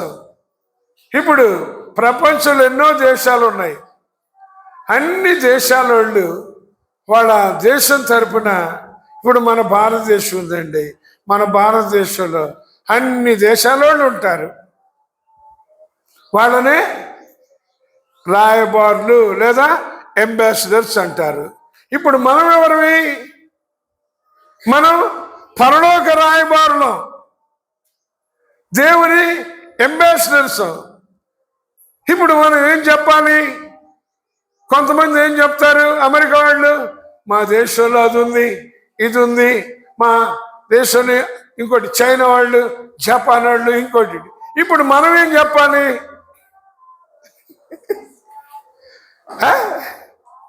చెప్తాం పరలోకం గురించి. అడిగారు అనుకో, అంటున్నావయ్యా పరలోకం పరలోకం అంటున్నావు, నీకేం తెలుసు పరలోకం గురించి అంటారు. ఏం చెప్తాం?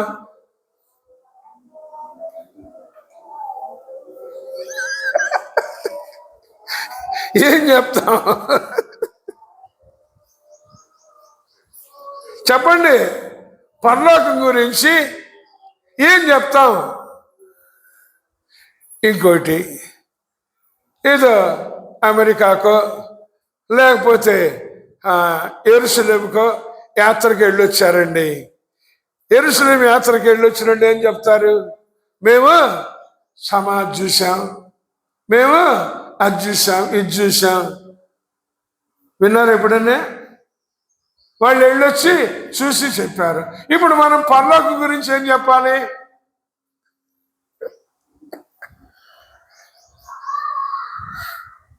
చెప్పండి. పరలోకం గురించి ఏం చెప్పాలి? తెలుసా అసలు మనకి? పరలోకం పరలోకం అంటున్నా, తెలుసా?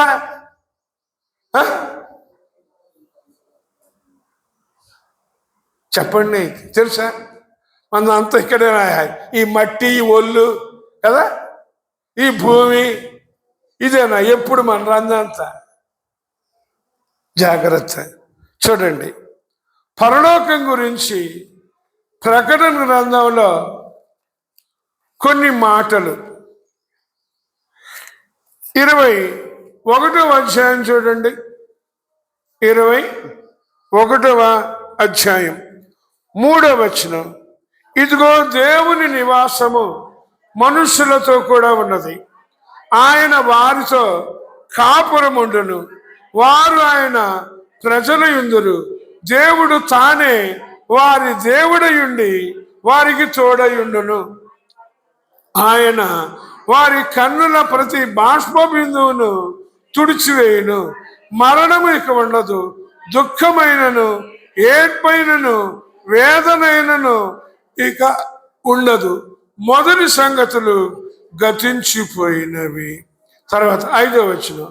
ఇదిగో సమస్తమును నూతనమైనవిగా చేయుచున్నానని చెప్పుచున్నాడు. కనీసం ఈయన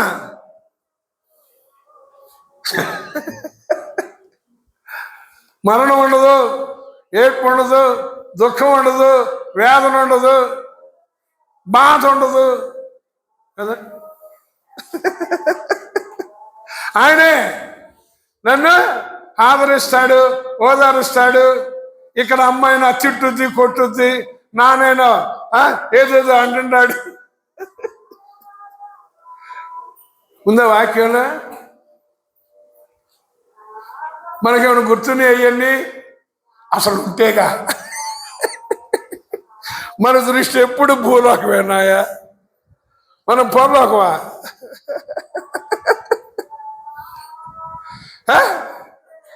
ఎప్పుడైనా మీరు పాడండి అంటే పాడతామండి మేము. ప్రియేసురా నీరాక కొరకై నేను ఎదురు చూచు, మీరు పాడమంటే పాడతామయ్యా, అంతేనా?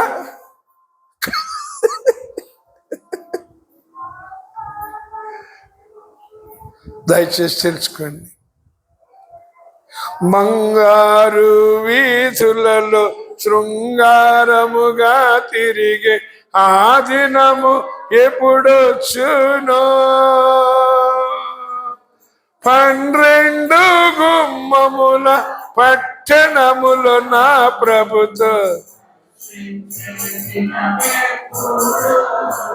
ఎప్పుడన్నా ఏకాంతంగా పాడుకుంటారా మీరు ఈ పాట? పాడుకుంటారా? చెప్పండి.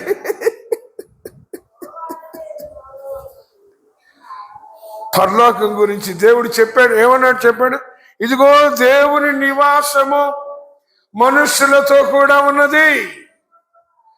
దేవుడు వారికి దేవుడై ఉంటాడు. ఇది పరలోకం గురించి. తర్వాత ఈ 21వ అధ్యాయంలోనే తర్వాత అంటున్నాడు బంగారు వీధులు. ఏ వీధి? ఇప్పుడు మన వీధి ఏది? మన వీధి. దీనికోసం ఎన్ని తిప్పలో కదా, ఎన్ని పాటలో. దయచేసి తెలుసుకోండి, ప్రభు మనల్ని అక్కడ చేర్చాలని వస్తే సైతాను మనకి ఎప్పుడు ఇదే చూపిస్తుంటాడు. నా పిల్లలు, వాళ్ళ పిల్లలు, వాళ్ళ పిల్లలు, వాళ్ళ పిల్లలు, ఇంకా భూలోకమే.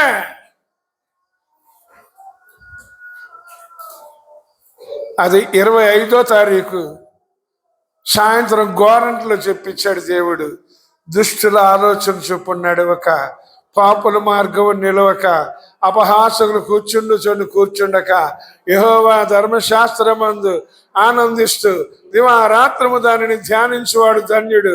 అతడు నీటి కాలువలో నాటబడిన వాడై ఆకువాడ తన కాలం ముందు ఫలమిచ్చి చెట్టు వలె ఉండును. అతడు చేయనిది అంతయు సఫలం. ఫలమిచ్చి చెట్టు వలె అంటే నేను ఇప్పుడు దేవునికి ఏం చేశాను? ఒక ఫలాన్ని తయారు చేశాను. అంటే ఏంటి? రాయబారిగా ఒక వ్యక్తిని ప్రభు కోసం ఇచ్చా. మరి మీరు ఎవరికి ఇస్తారు? ప్రభు కోసం, నా కోసమా, వాళ్ళ కోసం, వీళ్ళ కోసం, ఎవరి కోసం? అర్థం చేసుకోండి. దేవుడు మనల్ని ఆయన బిడ్డలుగా చేసుకుని వాక్యాన్ని ఇచ్చి ఆత్మనిచ్చి అన్నాడు కదా, యెహోవా యందనే భయం పవిత్రంగా ఉంచుతుంది, అది నిత్యము ఉంటుంది. ఎందుకు? ఇంకొక విషయం కూడా చెప్తా మీకు. తిమోతి 2వ పత్రిక 1వ అధ్యాయంలో పౌలు గారు అంటారు, దేవుడు మనకి శక్తి, ప్రేమ, ఇంద్రియ నిగ్రహము కలిగిన ఆత్మని ఇచ్చాడు, కానీ పిరికితనం ఆత్మను ఇవ్వలేదు. ఇప్పుడు మనకి పిరికితనమా, ధైర్యమా? పిరికితనమా, ధైర్యమా?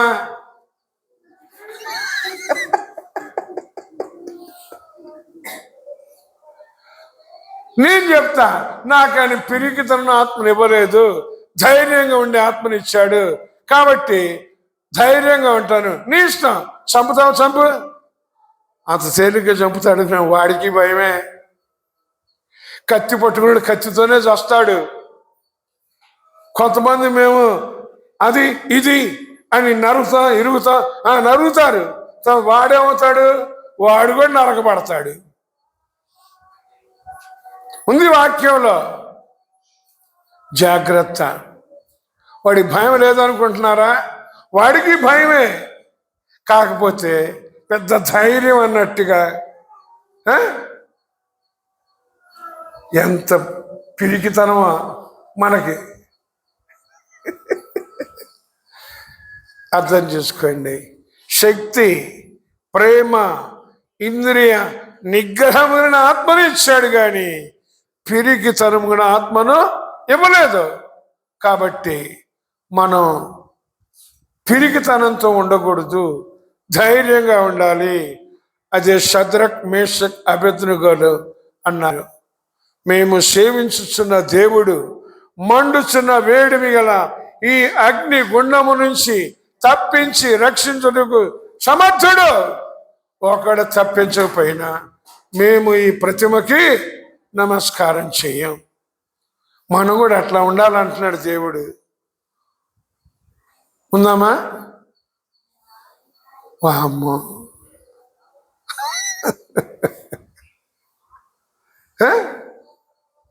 నువ్వెన్ని చెప్పు మేమింతే అంటారా? మీ ఇష్టం. వాళ్ళు అన్నారు, నా చేతి నుంచి విడిపించే దేవుడు ఎక్కడున్నాడో చూస్తా అంటే వీళ్ళు చూపించారండి. వీళ్ళు చూపించారు. కారణం ఏంటి? లోపల ఉన్న ధైర్యం. ఇంకో విషయం, రోమా పత్రిక 8వ అధ్యాయంలో కూడా అంటాడు, మనము మరలా భయపడటానికి దాస్యపు ఆత్మను పొందలేదు, కానీ దత్తపుత్ర ఆత్మని పొందాము. కనబడింది, కింద కనబడి చూడము, ఆ ఏరియాలో అక్కడే.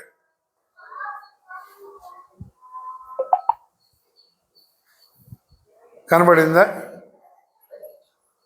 దత్తపుత్ర ఆత్మనిచ్చాడు. ఆ ఆత్మను కలిగి మనం నాయన, అబ్బా, తండ్రి అని మొర్ర పెట్టాలట. కాబట్టి అంటున్నాడు బహుధైర్యం. చూడండి, యెహోషువ గ్రంథంలో 2వ అధ్యాయంలో చూస్తే యెహోషువ 2 వేగుల వాళ్ళు పంపించాడు ఆ యెరికో పట్టణానికి. ఈ రాహాబు యెరికో ప్రాకారం మీద నివసిస్తుంది. ఈమె ఇంటికి వచ్చారు యెహోషువ పంపించిన వేగుల వాళ్ళు. ఈ సంగతి ఆ దేశపు వాళ్ళు ఎమ్మటే గ్రహించి వచ్చారు ఈమె ఇంటికి. గూఢచారులు వచ్చి ఈమెని అడుగుతున్నారు. ఈమె వీళ్ళిద్దరినీ లోపలే ఉంచేసింది, మచ్చు మీద ఉంచింది. ఈ గూఢచారులతో చెప్తుంది, వచ్చారు, వెళ్ళారు, మీరు తరిమితే దొరుకుతారు అని చెప్పింది. వాళ్ళు వెళ్ళిపోయారు. తర్వాత ఈమె తలుపేసి లోపలికి వచ్చి వాళ్ళిద్దరితో మాట్లాడుతుందండి.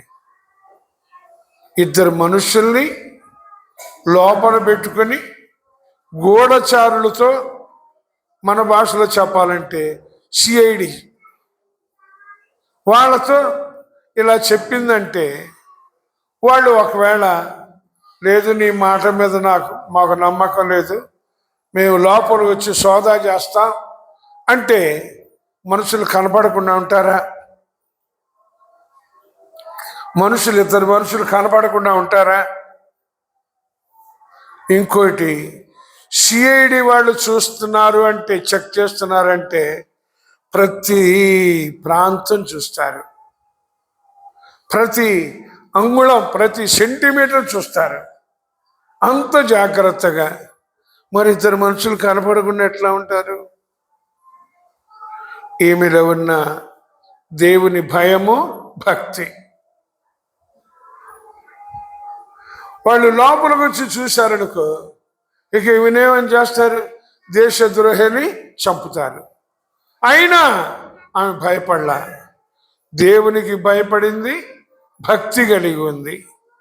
కాబట్టి తరువాత యెరికో పట్టణం అంతా నాశనం అయిపోయినా, అందరూ చనిపోయినా,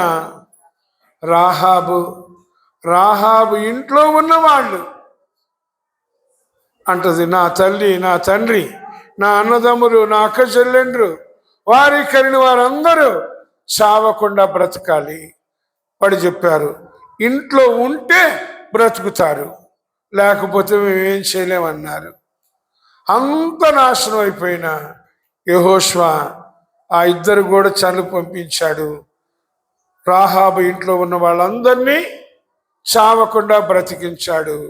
ఈ దినాన మనల్ని, మన కుటుంబాల్ని, మన ఇళ్లలో ఉన్న వారిని, అలాగే మనం సంబంధించిన వాళ్ళ ఇళ్లలో ఉన్న వారిని చావకుండా బ్రతికించడానికి, పరలోకానికి చేర్చడానికి ఆశపడుతున్నాడు అన్నాడు.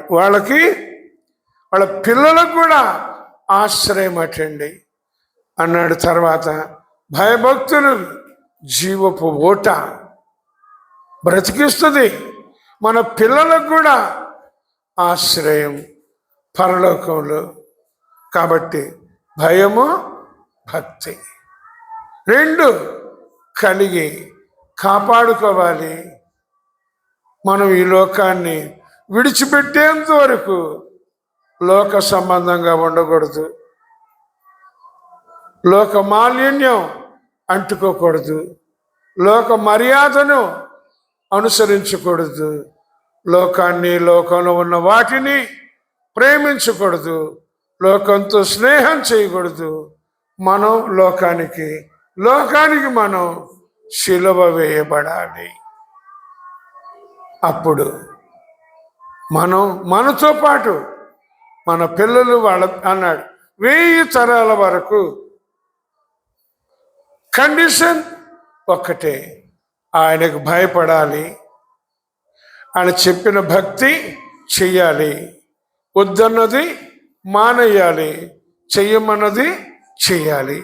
అట్టి కృప పరిశుద్ధాత్మ దేవుడు మనకందరికీ దయచేసి మనకు కలిగిన వారిని, పిల్లల్ని నిత్యము పరలోకంలో ఆనందించినట్లు చేయటానికి పరిశుద్ధాత్మ దేవుడు సహాయము చేయునుగాక. దేవుడు తన వాక్యాన్ని మన వినికిడిలో దీవించునుగాక. ఆమేన్. ప్రార్థన చేసుకుందాం. ప్రేమ నమ్మకం మా ప్రియ పరలోకపు తండ్రి, మరొకసారి నిన్ను స్తుతిస్తూ ప్రార్థిస్తున్నాం నాయనా. ఈ 2వ నెల మొదటి దినాన నిన్ను అంగీకరించిన మేము మరెవరమైనా యెహోవా యందు భయభక్తులు కలిగి ఉండాలి అని, పరిస్థితులకు కాదు, మనుషులకు కాదు, ఈ లోక సంబంధం వాటికి కాదు, కానీ నీ యందు భయము కలిగి ఉండాలయ్యా. నువ్వు రహస్యంగా చూస్తూ ఉన్నావు, వింటూ ఉన్నావు. నీకు మరుగైంది ఒక్కటి కూడా లేదయ్యా. యెహోవా యందన భయము పవిత్రమైనదని, అది నిత్యము నిలుస్తుందని, యెహోవా యొక్క భయం పాపం చేయకుండా ఉంచుతుంది నాయన. కాబట్టి నిన్ను అంగీకరించిన ప్రతి ఒక్కరు కూడా దుష్క్రియకు శిక్ష శీఘ్రముగా కలగకపోవుట చూచి హృదయపూర్వకంగా దుష్క్రియలు చేస్తున్నారయ్యా, దేవుని భయం లేకుండా. కాబట్టి మేము అలాగుండకుండా నాయన ప్రతి క్షణం, ప్రతి గడియ దేవుని భయము కలిగి ఎటువంటి పాపం చేయకుండా, ఎటువంటి పాపం మాలో ఉండకుండా నీకు మహిమ తెచ్చే రీతిగా పరిశుద్ధంగా మా ఘట్టాల్ని కాపాడుకోవటానికి శక్తి దయచేయండి అయ్యా. నీవిచ్చిన పరిశుద్ధాత్మ సహాయంతో ప్రతి క్షణం పాపమును గూర్చి, తీర్పును గూర్చి, నీతిని గూర్చి ఒప్పించబడి మరలా పాపం చేయకుండా నీ చిత్తాన్ని నెరవేర్చే వారంగా ఉండటానికి మా మనస్సాక్షిలో, మా కన్నులలో, మా చెవులలో, మా నోరు, నాలుక, పెదవులలో, మా చేతులలో, పాదములలో, మా ఊపిరితిత్తులలో, జీర్ణకోశ వ్యవస్థలో, కిడ్నీస్లో, తల నుంచి పాద వరకు నీవు సంచరించమని ప్రార్థిస్తున్నాను నాయనా. మేము ధర్మశాస్త్రాన్ని నిత్యము ధ్యానిస్తూ ఉండటానికి, మా కన్నులు నీ ధర్మశాస్త్రములో ఆచరణ సంగతులు చూచుటకు, మా చెవులు నీ స్వరం వినటానికి, మా నోరు, నాలుక, పెదవులు నిన్ను ప్రకటించడానికి, మహిమపరచడానికి, మా పాదములు నిన్ను మోసుకుని పోవటానికి, మా చేతులు పవిత్రమైనవిగా ప్రార్థించేవిగా ఉండటానికి, మా పెదవులు తేనెలు ఒలికేటట్లుగా ఉండటానికి, మా కన్నులు కన్నీటి ఓటగా, మా తల జలమయముగా ఉండునట్లు చేయమని, మా కడుపులో నుండి జీవజననదులు పొర్లి పారినట్లు చేయమని, మా హృదయములో నుండి జీవధారలను ప్రవహింప చేయమని, మా దేహం అంతటి ద్వారా నీకు మహిమ కలగాలి, అనేకులకి రక్షణ కలగాలి. మాకిచ్చిన ఈ ఆత్మ ద్వారా ధైర్యముగా నీ సువార్తని ప్రకటిస్తూ నిర్జీవ క్రియలు విసర్జించి, అంధకార క్రియలు అణిచివేసి, దుష్క్రియలను దూరపరిచి, సత్క్రియలని ఆసక్తిగా, ఓపికగా, శ్రద్ధగా చేయటానికి, నీకు మహిమకరంగా, పరిమళ వాసనగా ఉండటానికి, మా పిల్లలకు కూడా నాయన దేవుని రాజ్యములో వారసత్వం కలగటానికి సహాయం చేయండి. ఇక్కడ నీ బిడ్డలందరి కొరకు, ఈ శబ్దం ద్వారా విన్న వారందరి కొరకు యేసుక్రీస్తు నామమున పేరు పేరున ప్రార్థించి స్తుతించి అడిగి వేడుకుంటున్నాను పరమ తండ్రి. ఆమేన్.